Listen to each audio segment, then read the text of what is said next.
¿Cómo están? Buenos días, buenas tardes. Espero que estén muy bien. Muchísimas gracias por la invitación a Vladimiro.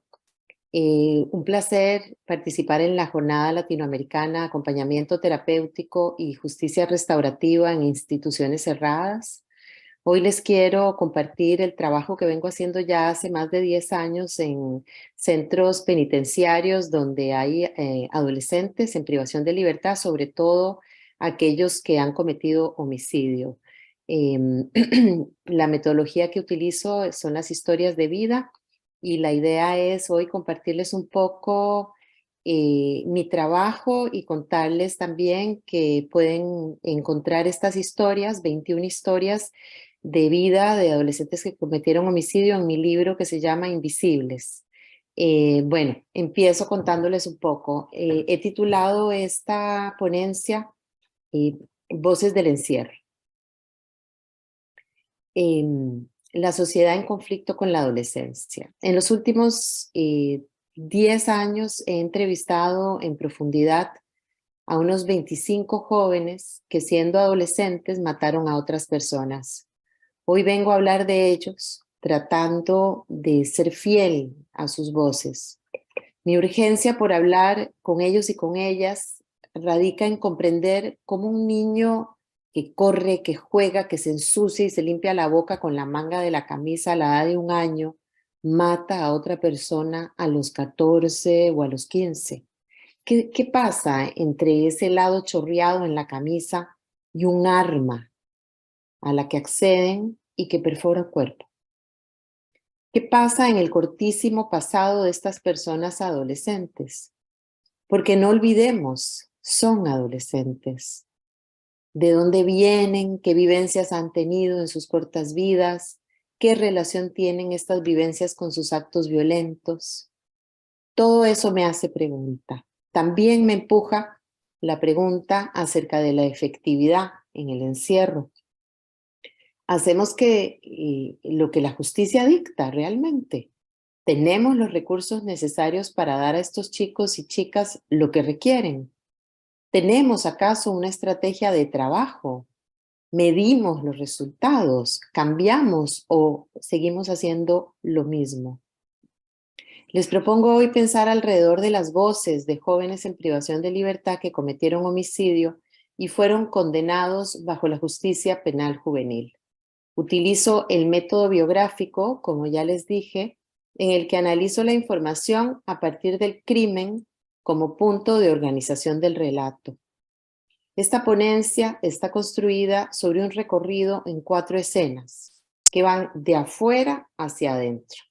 Las madres, los jóvenes en sus comunidades, los jóvenes en privación de libertad y un análisis que intento aportar para la inclusión social de estos jóvenes en un cuarto momento. Doy inicio. Primera escena, las madres. En la calle, afuera de la cárcel, hay mucho movimiento. Aparecen carros, taxis, motos que dejan mujeres con paquetes. Esas mujeres hacen fila, están esperando su turno para dejar tesoros a sus seres queridos. Huele a comida fresca, caliente, recién hecha, olla de carne, arroz con pollo, gallopito de frijoles negros, huevo frito y tortillas. Piensan que ojalá las pasen rápido para que la comida les llegue al menos tibia a sus presos, a sus hijos. Una oficial las requisa, les pasa el detector de metales, les abre sus carteras. Que no vaya a ser que metan droga, que no metan celulares, que no metan uvas o kiwis, como si pudieran pagarlos. Que tampoco metan cases o carambolas o manzanas, que no metan café molido. Luego, deben pasar las bolsas por el escáner y de ahí a unas mesas donde hay un oficial que revisa cada uno de los objetos, incluida la sopa todavía humeante. Las mujeres no saben que esos tesoros tardarán en llegar a sus hijos todavía un rato más. De lo que esas mujeres sí están seguras es que lo seguirán haciendo. Eso, de levantarse a las 4 a.m. y cocinar para su hijo de 18 que está en la cárcel por un delito grave que cometió a los 16. Seguirá haciendo fila afuera entregándose a la requisa. Luego se las ve salir a esas mujeres ya sin el peso de sus paquetes y sin embargo no se les ve nada aliviadas. Nadie les pregunta nada ni les sonríe. La gente evita sus miradas, pero a esas madres no les importa que no las miren, ni los silencios, porque ellas saben que parte de lo que les permite a sus hijos no volverse locos tiene que ver con ese trozo de afuera que ellas les llevan. Alguna querría infiltrarse y abrazar a su preso y llevárselo para su casa, pero tienen que contentarse con visitarlos solo una vez por semana. ¿Por qué solo una vez por semana? Porque el presupuesto para la administración de la justicia no da para más. No hay suficientes custodios que permitan más presencia de las familias en el acompañamiento de sus hijos que están bajo la ley penal juvenil. Entonces ellas se acomodan, como han hecho siempre. A veces ni saben que tienen derecho a más. Vienen acomodándose a las exclusiones toda la vida. Por ejemplo, la exclusión estudiantil, la escolaridad de las madres de adolescentes y jóvenes en privación de libertad entrevistados muestran un borde de esa realidad. Con una escolaridad baja o nula, fueron madres que vivieron la exclusión escolar y sus consecuencias. Algunas probablemente imaginaron que esa era la vida que les tocaba vivir. Madres de tanto ocuparse en resolver el día a día, conseguir unos pesitos para pagar el diario, fueron soltando a los hijos como sueltas quedaron ellas cuando eran adolescentes. Madres que creyeron en que durante la adolescencia sus hijos podían tomar sus propias decisiones porque tenían ya la misma estatura que ellas, o que en la escuela y el colegio les apoyarían, pero no fue así. La institucionalidad que debía ser protectora no cumplió. Segunda escena, adolescentes en sus comunidades. Casi todas las entrevistas las empiezo con la pregunta ¿de dónde sos? Me parece que es lo suficientemente general y permite al joven ubicarse en una historia que está dentro de una geografía social. ¿De dónde sos? Tiene que ver con la comunidad, con la escuela, con la familia, con la casa. Tiene que ver con las relaciones, con los fracasos, las alegrías, incluso con los amores. Es una pregunta incluso difícil a veces. Cuando la formulo, veo cómo se quedan mirándome unos instantes, tratando de comprenderla, tratando de dejar el caos en el que están y volver a un posible inicio ordenador de sus ideas. A algunos los tengo que ayudar incluso y reformulo la pregunta, ¿de qué provincia? Esa aclaración los calma porque pensar solos es algo que parece ser muy difícil. Es como si no confiaran en sus pensamientos porque son los que los han llevado a donde están. Ni las familias, ni la escuela o el colegio representaron una fuente de protección y acompañamiento para ellos y ellas. Dicen que cuando dejaron de ir a la escuela o al cole, nadie los llamó, ni les insistió para regresar. Javier se parece a varios jóvenes que entrevisté. A los 13 se fue a vivir solo. Mami pasaba trabajando y de ahí, usted sabe, empecé a ver más libertad, a lo que llamamos nosotros. Y después de ahí, ya usted sabe, calle, calle, calle. De ahí veía la plata, las fiestas y andaba así como usted sabe. Andaba con chapulines y con viejos que tenían plata y fama y andaban en sus carrillos y sus loqueras. Entonces de ahí lo colgaban a uno.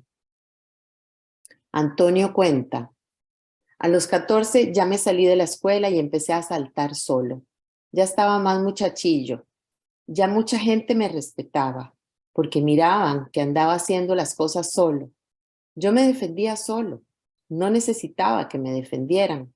Y llegó un punto en que yo quería hasta hacerle un daño a alguien por gusto, para que la gente dijera que yo era de verdad, para ser alguien sonado, así, famoso.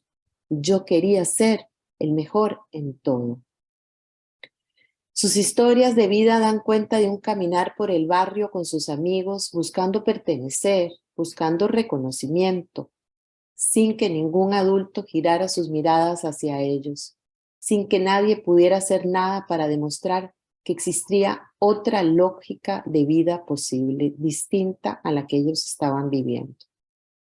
Probablemente para cada quien salvarse a sí mismo. Una prueba contundente de la ausencia de protección y de mirada de la institucionalidad, de la gente, de los adultos, se confirma en el siguiente dato.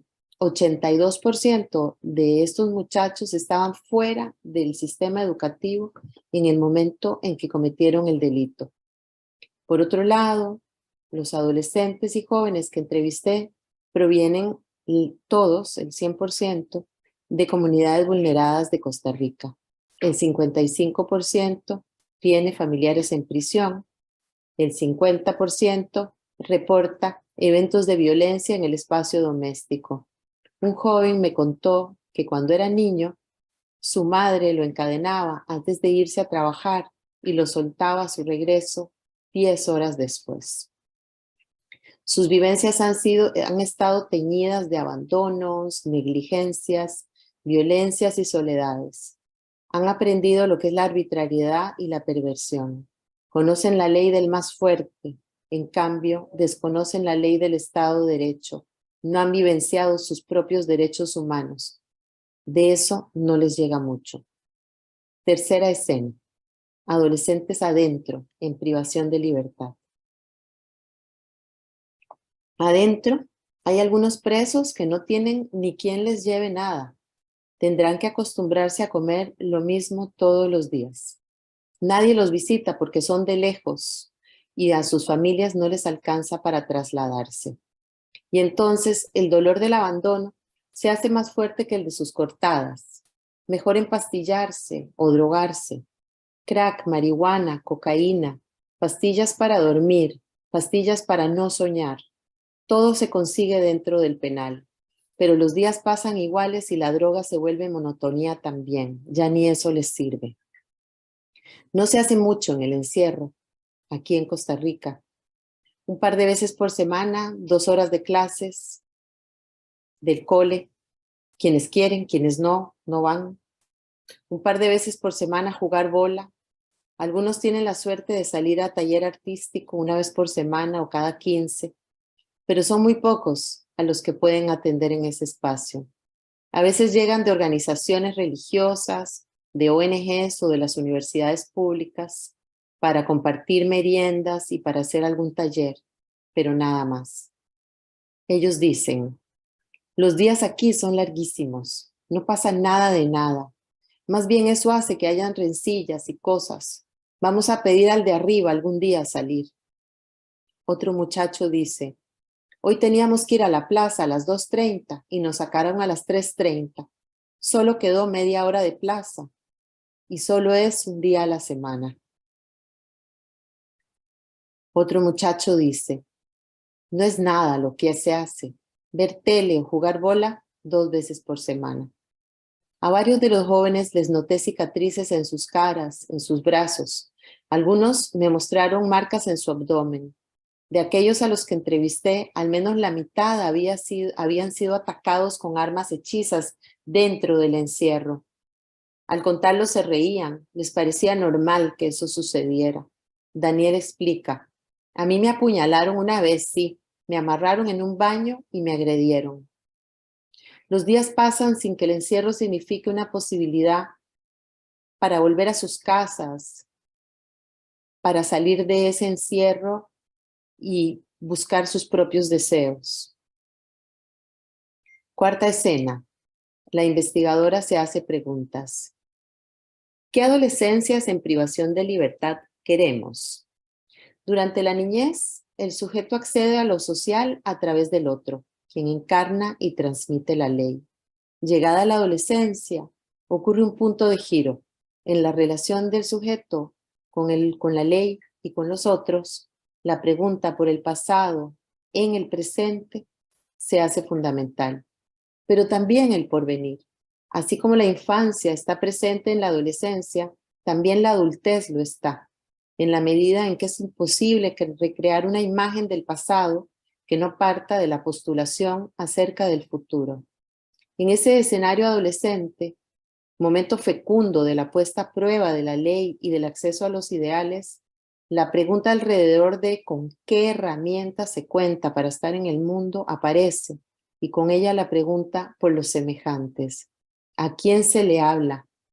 ¿A quién o a qué se ataca? ¿Desde qué lógica actúan? ¿Acaso lo que se da se parece a lo que se recibió? Estos jóvenes que han matado y están en privación de libertad vivían una ética del barrio.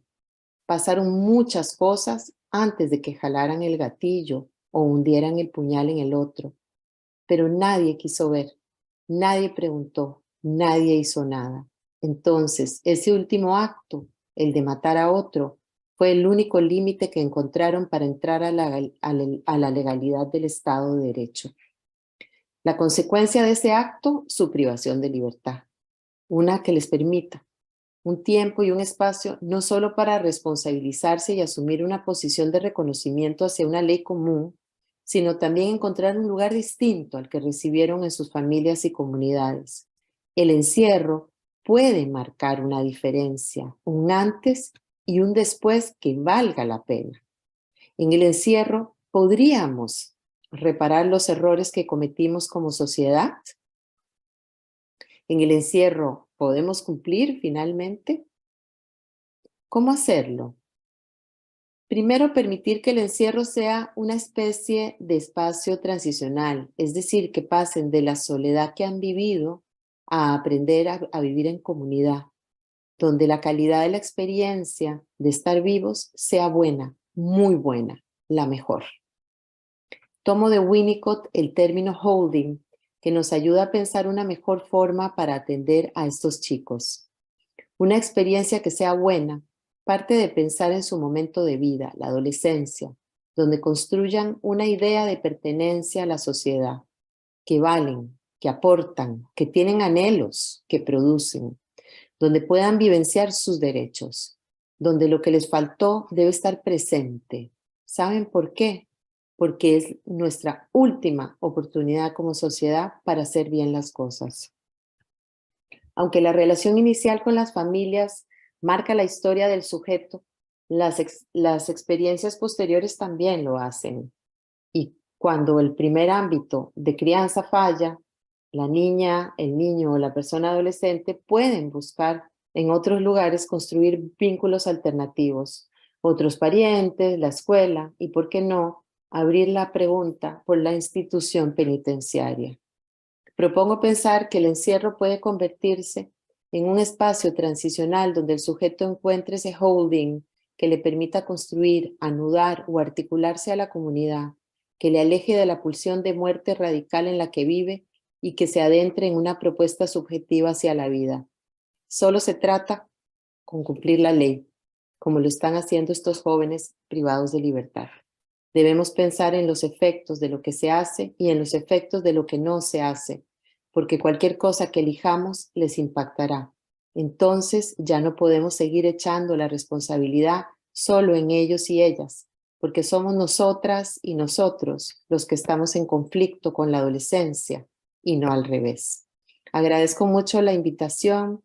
Espero que la conversación y el diálogo sean muy productivos. Me apena mucho no poder acompañarles para ello, pero estaré pendiente después de las grabaciones.